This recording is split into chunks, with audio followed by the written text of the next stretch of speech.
Today, my film photography guide for beginners. We're going to travel from California to Hawaii to Iceland, Canada, and Denmark and talk all about how you can get started in film photography. I'll give you my recommendations for starter cameras, the best types of film, how to load your camera, how to meter and focus so you get the best images possible, and where and how to get your film processed and scanned. First up, let's head on and talk about the best cameras. Welcome to the tutorial. The first thing you're probably wondering is which camera you should get. There are a number of great cameras. I have a lot in front of me. You may see a lot of expensive cameras being used, especially if you're looking at film photography here on YouTube. And the bonus with film is that the film that you load into the camera is the sensor. So whatever the film you're putting in, you can put the same film in a Leica as you can a Canon AE1 that'll cost you, I don't know, this is roughly maybe $150, whereas this M6 has just gone up in price astronomically. At the end of the day, they are still exposing light to the same film. So if you put Portra 400 in there, you're going to get a Portra 400 feeling image. So even an inexpensive camera can get fantastic results. To simplify things a little bit, so there is basically the digital SLR that you're probably familiar with seeing. That I would say is the most common 35mm film camera. There are also 35mm point and shoots, as well as medium format cameras, as well as rangefinders. And while we will be talking about a few of these different cameras throughout the tutorial, if you are just looking to get started, something like this Canon AE1 will definitely get you on your way, or something like a Pentax K1000, or an Olympus OM1, or something like a Minolta X700. Those are all fantastic cameras to start, and remember, whatever film you're loading in, at the end of the day, that is the sensor that you are using essentially. I know that's kind of oversimplifying it, but that's kind of what it is. This is going to take a pretty close to as good of image as something that is way more expensive, so you don't have to spend your entire fortune and mortgage your house to get into film photography. This is a film camera. It's Canon AE1. On the front of your camera, this number here is the focal length. This is a prime lens. It does not zoom. This number here is the largest, the widest f-stop. We're going to talk a lot more about that. This is how you adjust your f-stop. It is currently set to f5.6. You can rotate it. The front grippy wheel here is your focus. It is currently set to infinity. It also gives you feet and meters, but you can also just look through the viewfinder to do that. You don't gotta do math. In the top corner there, the green 400 is the ISO. I have 400 ISO film in there, so I've set it to 400. Here is your shutter speed, the little line beside the 2/50th of a second. This is the button you press to take the photo. It's pretty obvious. This is where the battery goes. Some cameras have a secret second battery somewhere, so make sure you have both batteries if required. Here is the little arrow for how to rewind your film manually, because you're probably gonna have to rewind your film manually. This is where the film goes, and this is where you pull it across to. We'll do an actual example in a few minutes. And this is a viewfinder that you stick your face in to see what picture you'd be taking. And also, very important on the back, you can rip off a piece of the box from your film and put it in, because if you put your camera down for a week, you're probably going to forget what film was in it, and you might be like, I'll never forget, but trust me, you'll forget. Oh, we almost forgot this little out of focus lever here is how you advance your film. Now on to talk about some film stocks. That's a weird memory card. Oh look, a wild Pierre T. Lambert. And Donna did it. Donna did it in a puddle. Here's a picture of Donna. This is Kodak Ektar, overexposed by one stop. When it comes to film, you have a number of things to consider. Most film is balanced for daylight. So if you're shooting a digital camera, it's kind of balanced for somewhere in between kind of that sunlight and cloudy setting that you might have. Portra 400. I guess, I don't know if it's a joke or not, but it feels like it's real. If there's yellow on the box, usually that means that there's going to be a yellow kind of overtone to the film. If there's blue on the box, that might mean some blue cast. If you're looking at Fujifilm, a lot of that is green, and you'll notice that it does a lot of great things for your greens, as well as just kind of has a little bit of greens in the shadow. There's a lot of films to figure out, which is both positive and negative. You can find the one that you want. It might take you a little while. So do some research on the internet and make a list of kind of top 3. I would say if you have the budget, Portra 400 is a great place to start. I would consider this to be the standard film that most photographers are incredibly familiar with, and it's just kind of that go-to. I find that this is my go-to in most situations. We'll talk about over the rest of the video some other times that I would choose a different film type, but Portra 400 is a great place to start. It comes in medium format as well. So if you want to shoot 120, and we'll talk about the differences between 120 medium format and 35 millimeter different section in this video. Some other things to consider with film: portrait 400. So 400 is the light sensitivity, and the higher the light sensitivity, the higher the number. Something like this Cinestill 800T, 800 is more sensitive than 400, or this Cinestill 50D, so 50 ISO, so a lot less sensitive to light. So if you're out on a bright day, you're able to use this. As soon as it starts to get a little bit darker, it is a lot harder to use something like this 50D unless you happen to have a tripod. There are a lot of different color films and also black and white films. You have to select in film photography if you are going to be photographing the scene in color or if you're going to be in black and white. Something like this T-Max 400, again, 400 being the speed of the film. You can get Ilford 3200 ISO if you want, 3200, and essentially kind of what it does, the more light sensitivity that it has, typically the more grain you're going to see. So Ilford 3200, you're going to see a heck of a lot of grain on that, whereas something like this T-Max 400 or Tri-X 400 that I personally prefer, you're going to see a little bit less grain, or there are some Lomo film stocks that are basically 8 ISO, so you're going to see very, very limited grain, but they do become a little bit more difficult to shoot just simply because they are a lot less sensitive. If I had to pick my two go-tos for film, whether it is 35 millimeter or it is 120 medium format, I would say Portra 400 is number one on that list for color film, and Tri-X, I don't have a Tri-X here. Tri-X 400 is my go-to for black and white. Those two films together, I am incredibly happy with. We're in Hawaii, so I didn't really bring a whole lot of black and white to give you a black and white demo. But over the next couple of days, we're definitely going to be taking lots of pictures on Portra, as well as a few other color film stocks.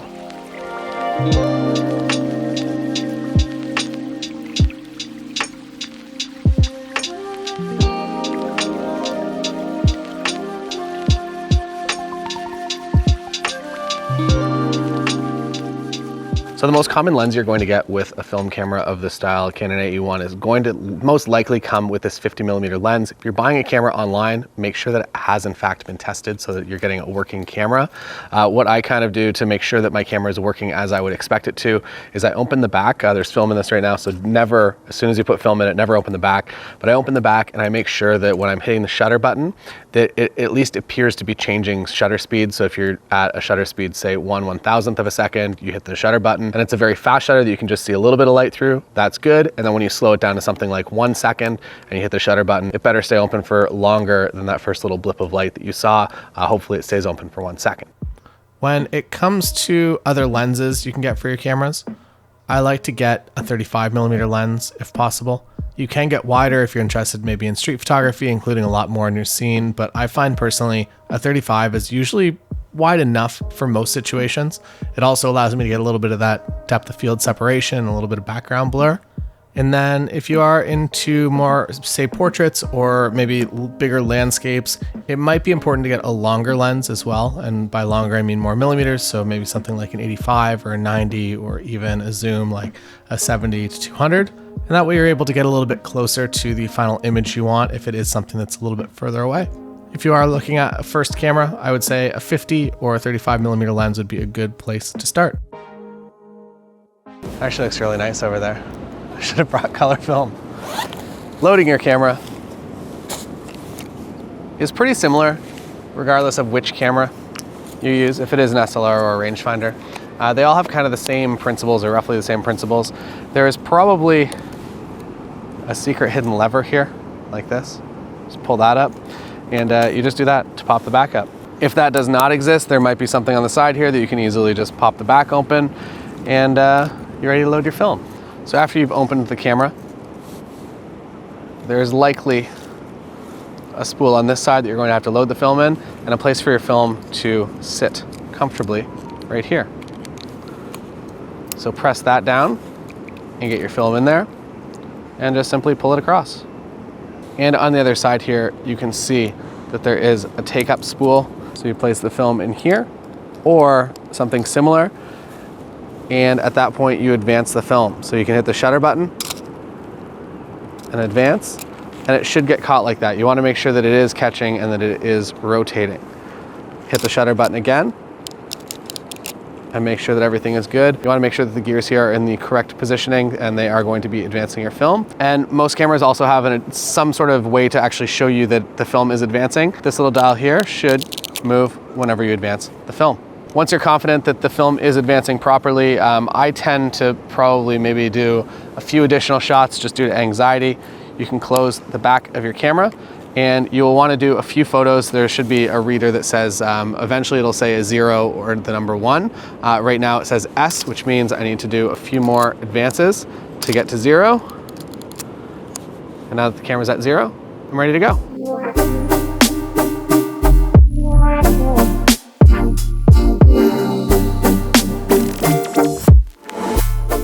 To speak about the basics of photography, they're the same whether you're shooting digital or film, and it kind of breaks into a triangle with ISO being one of the pieces, aperture being the other piece, and shutter speed being the third piece. And what they do is they all come together to make something called exposure. Exposure is how much light in the film photography case is exposing to the film, and you want it to be pretty close to whatever you want your photo to actually look like.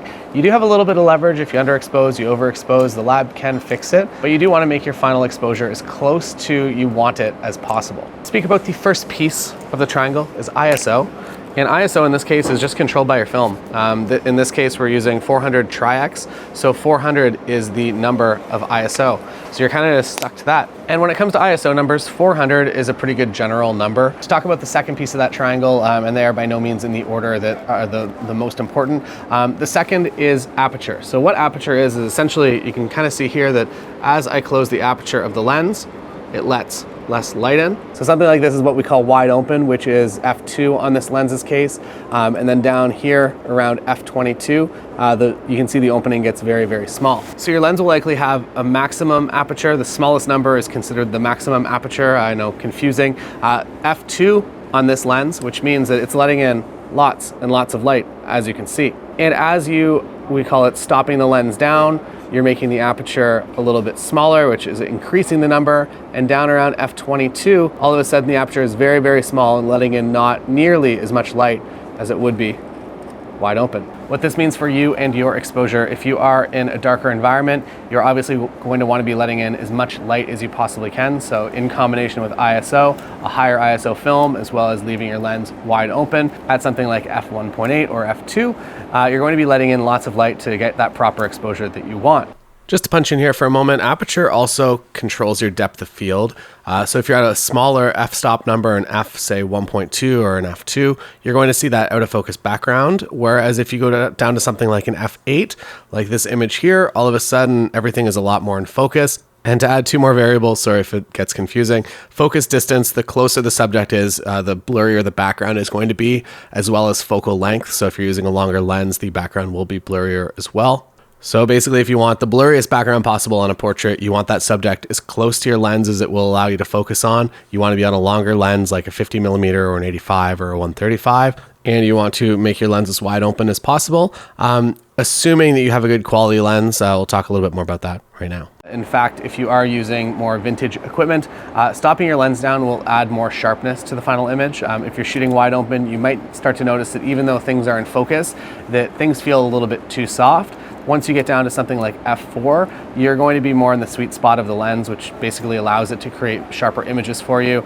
Newer lenses are designed pretty much as good at wide open as they are at something like f22. But I would say for vintage lenses, somewhere around f4 to f16 is kind of that sweet spot. If you are using a higher ISO film, say for instance you load 400 ISO film into here and then you go out and it goes from this cloud to direct bright sun, what you're going to have to do to compensate for that is simply make your aperture something like f16 rather than f4 to compensate for the extra light that's coming in order to make the exposure overall a little bit darker. And this leads us into the third section, shutter speed. So shutter speed is the third key. You have your ISO, so you're setting your film sensitivity is just set. You have your aperture if you're letting in lots of light. If you're in a bright environment, you need to make it a little bit darker. And then the last option you have for your exposure is shutter speed. What your shutter speed is it is the length of time that your shutter is actually open. If you're using an SLR camera, the reason it's called an SLR is this mirror here. 1/1000th of a second looks something like that. It's really, really quick and it lets that light quickly onto your film and then closes the shutter. Something like 1 second down here, the shutter is going to be open for a little bit longer. It's going to let in lots of light. So when you are in a darker environment, not only are you going to want to be wide open, you're going to want to balance your shutter speed to also let in lots of light. If you are in the bright sun, something like 1/1000th of a second is probably good enough. The negative with going slower, if you need to let in more light, at some point you're going to get a little bit of handheld shake. I would say if you're shooting something like a 50mm lens, to ideally never go below 1/30th of a second. The general rule that you'll read about online, if you're shooting, say this 50mm lens, you should be at a shutter speed of 1/50th of a second or higher. I found that I can get pretty good results at 1/30th of a second, even 1/15th of a second if I absolutely need to, but those are kind of the general rules. So those are the 3 keys to getting the correct exposure in photography. You want your ISO to give the right light sensitivity based on your environment, your aperture, either wide open or stop down a little bit depending again on the environment, and your shutter speed, again, if you're in a bright condition, you're at 1/1000th of a second, maybe 1/500th of a second, or if you're in darker conditions, you're going to want to let a little bit more light in, and it really is kind of a balancing act that if you bring your shutter speed down and you let in more light that way, you can compensate for that by making your aperture something like f4 rather than f2.8. And over the rest of this video, we will be doing a number of examples with how I troubleshoot scenes and where I find that balance.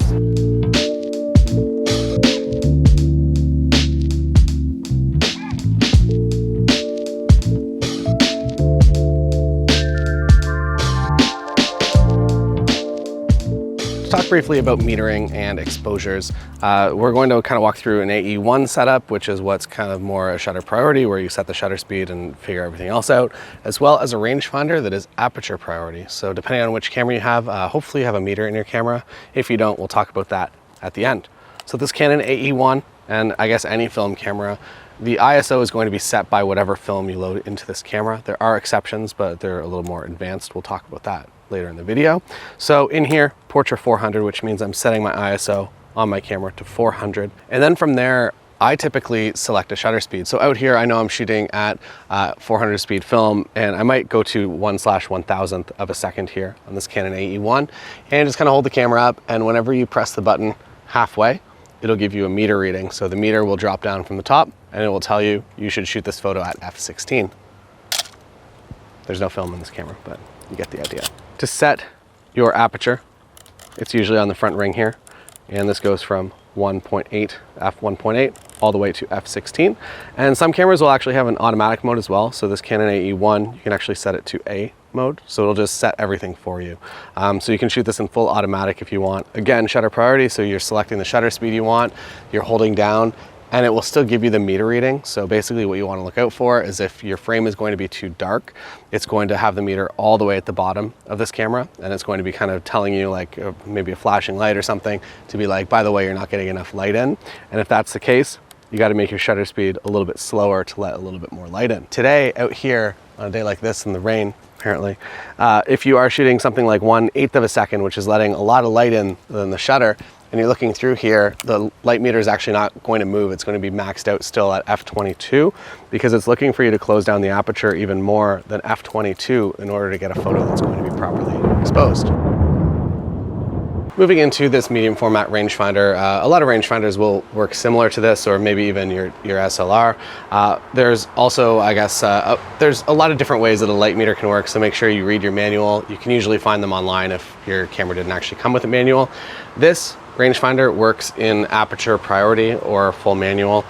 What aperture priority means is that rather than setting your shutter speed, there's actually an A mode, so you can just set it to automatic. Your camera chooses what shutter speed it wants, and it works kind of the inverse of what I just showed you with the shutter priority on the AE1. So you're outside and you know that you have maybe 400 speed film in your camera, so that's going to be very sensitive and it's going to capture a lot of light for you. And you're looking at the scene, you're like, I'd love to have lots of depth of field, and your aperture is what controls depth of field. So you set it to f16, you want the entire scene in focus, and you hold the camera up to your face, and it's telling you a reasonable number that makes sense for the scene. If you're trying to capture something that's still motion, and it is giving you a 1/500th of a second, that's totally fine. Similar to the way the AE1 works, that if it is giving you not necessarily an error, but it might be an arrow pointing that like it can't open the shutter long enough to actually get an exposure, or the opposite, that the scene is too bright and the shutter speed can't go fast enough. It will give you an indication of that. And if you are controlling your exposure essentially with aperture, you can kind of play around with that if you need more light, the camera's telling you it needs more light, you can go down to f4. Or if it is too bright, you can go all the way up to f22. And then when you're ready, you hold the camera up and you take the photo. Is that. Let's talk about focusing next.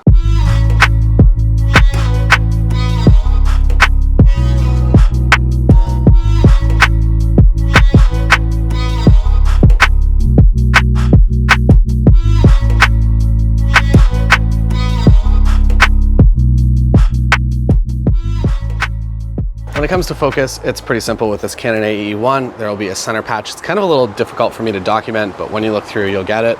And basically, you move the focus left to right, and you find what you want to be in focus, and you stop there. There's a little split diopter that you'll see kind of the lines come together, and then the centerpiece will be in focus. And at that point, you know that just stop touching it, go up, take the photo. And with this camera, anything that you're seeing through the viewfinder, since you are looking directly through the lens, will actually end up on the film. So your frame is everything that you can see within there. You can also do a thing called zone focusing, where you actually look at the numbers on here. And if you know that what you're looking for is somewhere within kind of this range right here, you can set it to 5 meters and know that I'm going to be photographing something that's about 5 meters away. A lot of street photographers work this way, that they're not always looking through the viewfinder, that they just kind of know where their focus range is. It's definitely a skill to develop. It's not something that comes super easy, but if you are stopped down, you'll have lots of depth of field. You don't really have to focus on each individual image. You kind of know that where your focus bounds are. I shoot a lot, at least landscapes, on infinity, so my lens is just set to infinity focus, which means that it's getting kind of everything in focus once it gets to a certain point. And that point is usually maybe 5 to 10 feet away from the camera. So if I'm trying to take a photo of Marshall like this, the background's all going to be in focus and Marshall is not. But if I set my camera to something like 1 meter or 3.5 feet, which is kind of the minimum focus distance on this lens, and I take that photo, Marshall will be in focus and the background will be softly, beautifully out of focus.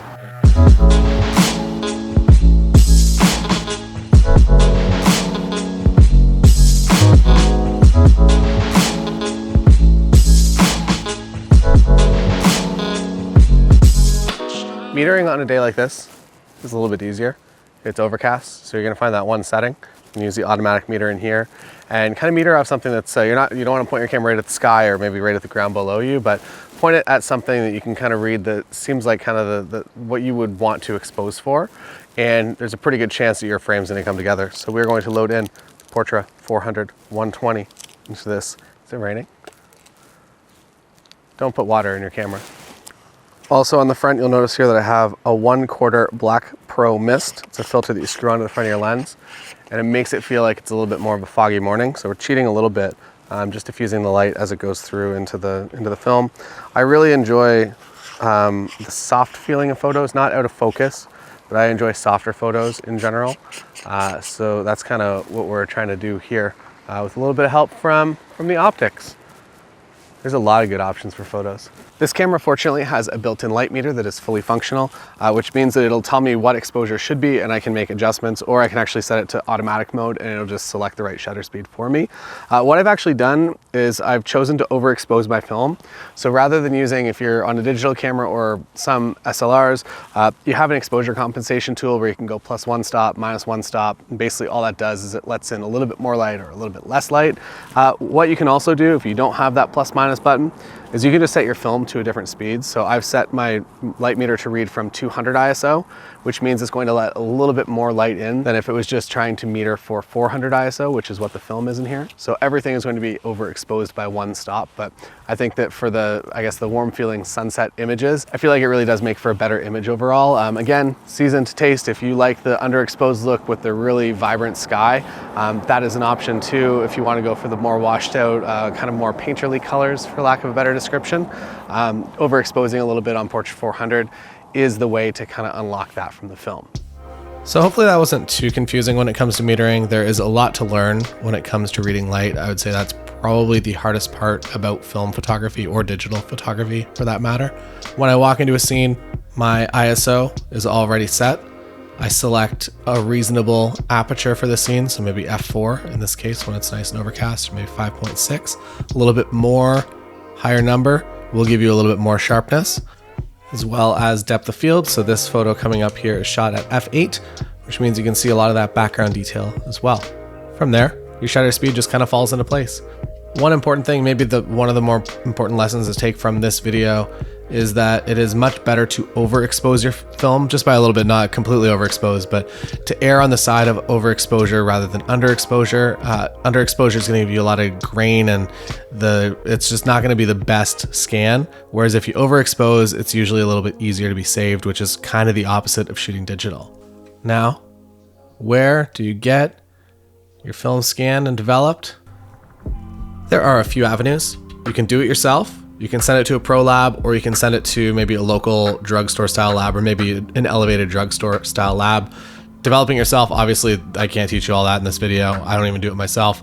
For a local lab, you will probably get a pretty good develop most of the time. So if you want to just take those and learn to scan them yourself, you can do that through maybe if you have a digital SLR or mirrorless camera, you can scan them yourself.